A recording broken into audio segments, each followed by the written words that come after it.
これまでの将軍 Lies! You're a pirate! They don't know about 振る舞いを絶えず憂慮してきた。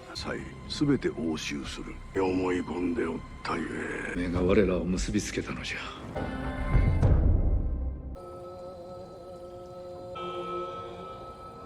仏を一死にお念じなされる。よう似て恐れる。はどのようにしてその手の爪は？の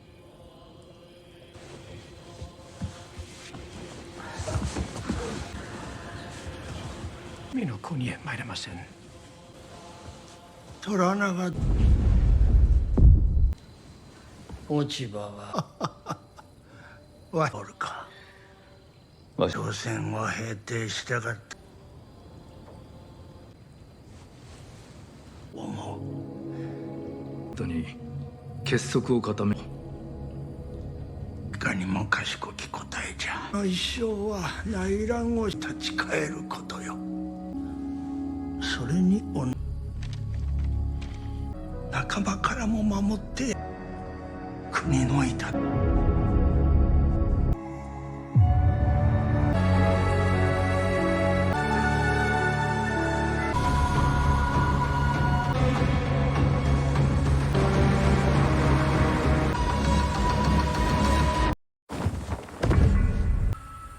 This English big Mouth is like a backpash. He'll piece of work, that one. Brutal savage. Not be so simple.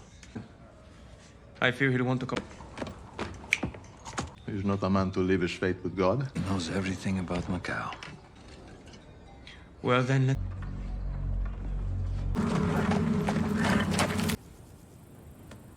通詞一七近々のよう用心にいたしましょう。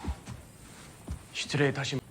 マリコ殿が同席してもか。レイディ・マリアのご同席は The Society of Jesus. You must. And I am the interpreter to the. 死の集約では信用できないと。Perhaps you would do me the. I may be your enemy. ました。我々が友人で。War. 国同士が争うの終わりです。ポルトガルから戦。Episode 2 of Shogun's opening flashback tells us a lot about the relationship between Yoshi Toranaga and the former Taiko. The king ordered a political standoff to last until Yachiyo reached 16 on his deathbed a year ago. He distributed political authority among the 5 regents, although he was suspicious of personal plots. The Taiko were good buddies with Toranaga. The only thing preventing Toranaga from wedlocking Okiba was fate. The Taiko regrets not being able to subjugate Korea while at his strongest. If such were the case, he would have given Toranaga Japan. The Taiko asks Toranaga to keep an eye on Yachiyo since once the struggle for dominance started, his life would be in jeopardy. We find out a lot more in Shogun's second episode about the perilous game that Lord Toranaga is made to play, a game that really started with precise instructions the Taiko left with the supreme monarch in the latter stages of his life. A year prior to pilot Major John Blackthorne and his Dutch vessel Erasmus washing up stranded on a Japanese beach, Toranaga had a private conversation in the company of his dying leader, Yukijiro Hotaru. The old guy adds, "Vultures are circling." His passing will undoubtedly prompt demands for a civil war. Even worse, it would expose his youthful heir Yachiyo, Sen Mars, to being put out of commission. Although the Taiko only had faith in Toranaga, if he were to be named the lone regent, all other parties vying for power would quickly turn against him. For this reason, an alternative edict is made, in which Toranaga and the other 4 regents share authority. We have already met the cunning and strong Ishido, Sugiyama, Toshitoda, a wealthy descendant of samurai, Ono, Takeshi Kurakawa, a former warrior who became a Catholic after contracting leprosy, and Kiyama, Hiramoto Ida, who is likewise a man of faith, as long as it feeds his ambition and greed. More quiet attendants show up with official documents intended to remove Ishido from Toranaga's position. He's definitely aching for the ease of war, as he applies his official seal while eyeing his armor wistfully from across the room. The other members of the council, who are all Catholics, are offended by John Blackthorne's presence in Japan as a Protestant Englishman and will not sign the impeachment papers when he presents them to them. Ishido is upset, saying, "This morning I woke up and saw us as Toranaga must see us, bureaucrats." They demand that Blackthorne be executed. Ishido's attendants layers of blue silk clothing, which includes elaborate golden motifs sewed onto his lapels, accentuates the sumptuousness of the outfit. These guys are all for Toranaga's removal. His name is Minawara, which was formerly connected to the highest status and title on earth. You are aware, Shogun. Even though Toranaga asserts that he does not desire the shogunate, he must nonetheless control the actions of his rival regents. The entrance of Blackthorne, also known as the Barbarian, Anjin, the Japanese term for a ship's pilot, and heretic, among the converted has worsened the already unstable political environment. In this episode, the push-pull of Shogun as a historical epic and a quiet prestige drama becomes slightly uneven, with bureaucracy taking center stage. The straightforward objective of Servants of Two Masters, which takes place almost exclusively in the few chambers of Osaka Castle, including the flashback beginning, is to set everything out. In the flashback, the Taiko informs Toranaga the vultures are circling, as he lies dying, and explains that Toranaga is the one person he trusts to keep his heirs safe until he reaches adulthood. The Taiko have established the Council of Regents to avert civil war, and Toranaga reluctantly agrees, understanding that the Council's failure to come to an agreement will surely result in conflict. In the first episode, we left Blackthorne in front of Toranaga. Fast forward to the present. Toranaga has asked Father Martin Alvito, Tommy Basto to interpret, and he has also summoned Lady Mariko to ensure that Alvito is translating correctly. But Ishido storms in and quietly implies that Blackthorne ought to be imprisoned, just as Toranaga finds out that Blackthorne's England is at war with Portugal. Toranaga concurs as the two men have a convoluted but courteous conversation that betrays their actual motivations. Toranaga's reason for locking Blackthorne up might very well be, I only want to keep the peace. The most alone guy in the realm is the one who is at the highest point.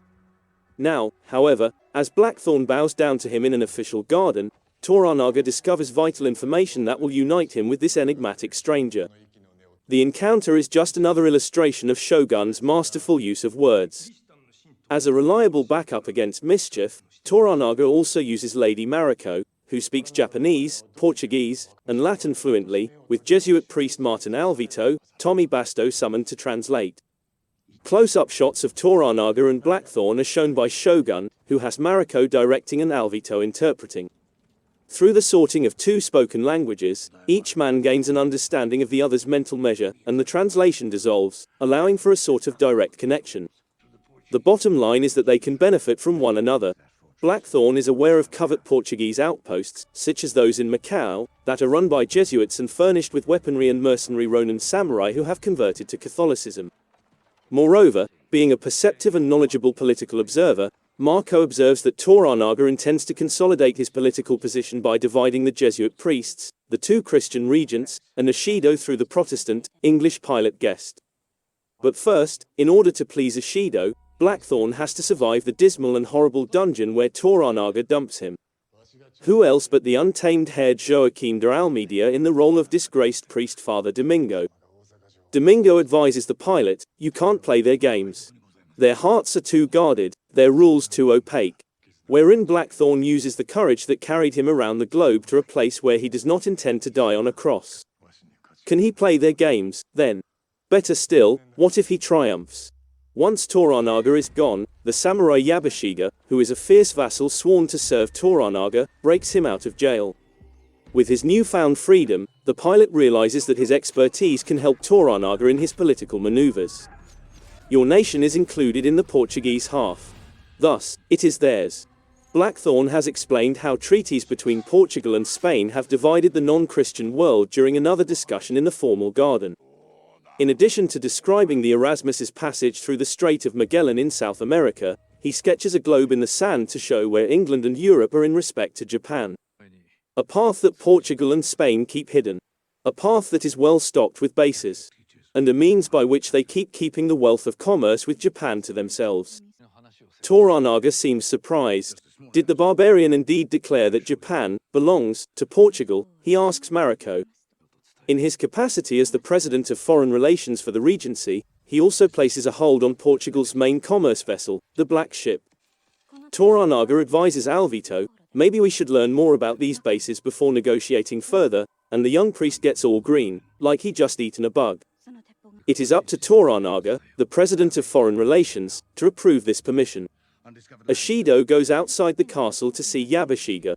Yabashiga's previous general in battle, the regent, and he had a deep friendship. The latter are inspired to talk more freely as a result. He raises the prospect of Toranaga's replacement by the church and Christian regents. At that point, Ishido would be alone and competing with his opponent. But he might be able to use Jon's weapons and loyalties to his advantage. Upon discovering that Ishido has already signed the order for Jon's death, Yabashige devises a scheme to keep Jon alive. After bringing Jon to Toranaga, he uses local bandits to assassinate the men carrying him to be executed. Jon uses Mariko's translation to support his arguments. He clarifies that Japan has no enemies in the Protestant Queen. The Portuguese represent a shared opponent for them both. Jon starts telling Toranaga all he has written in his journals. He clarifies that the Erasmus was able to land because the Portuguese and Spanish held the Magellan Pass. Japan is a component of the New World, which the two empires divided into two halves for their own purposes. Their ultimate objective is to establish their own sovereignty over the lands and remove any non-Catholic rulers. The remainder of the court, including Toranaga, is in shock. However, the regent already has a strategy in place. Jon is to spend the night in his quarters, per his instructions. To maintain their money and bargaining power, the Portuguese priests depend on the Black Ship to manage the trade channels, and this heretic giving Toranaga intelligence is seriously impeding their way of life. Thus, Kayama, the Catholic regent, and Delacqua, the gloomy head priest, Paulino Nunes, plot together. An assassin breaks in late at night when everyone is asleep in the West Palace quarters of Toranaga. Guards of the samurai fall as her Tanto sword sings. Toranaga hides where Blackthorne is sleeping as the alarm is activated using paper shoji panels. Being an expert at the games being played, he anticipated this onslaught. Above all, he was certain that he would not be the intended victim. And with help from Blackthorne himself, the assassin dispatches her when he comes. He informs Mariko and his son Nagakado, this wasn't Ishido. The assassin failed to target me. She arrived to get him. Shogun then cuts to the deceased assailant, her bloodied body marring the perfectly manicured formal garden's lines. The anticipation for next week's installment is heightened by the variety of Shogun hues on show in episode 2. Isn't it the show's desire to delve into the depths of Japan's medieval past through internet reading? The degree of care with which traditions and subtle cultural quirks are replicated has a significant influence. Conversely, we witness conscientious cinematography that is captivating to the audience. In episode 2, there are several instances where the content is simplified to make it extremely readable. There is really little risk of getting lost in this intricate and sophisticated cinematic universe. While some partnerships have already been formed, many more are in the works. This episode demonstrates how keen the creators are to explore the major characters against the backdrop of the instability that is developing. The entire setup felt rushed, but the tone of the show changed the moment Jon spoke in front of Toranaga.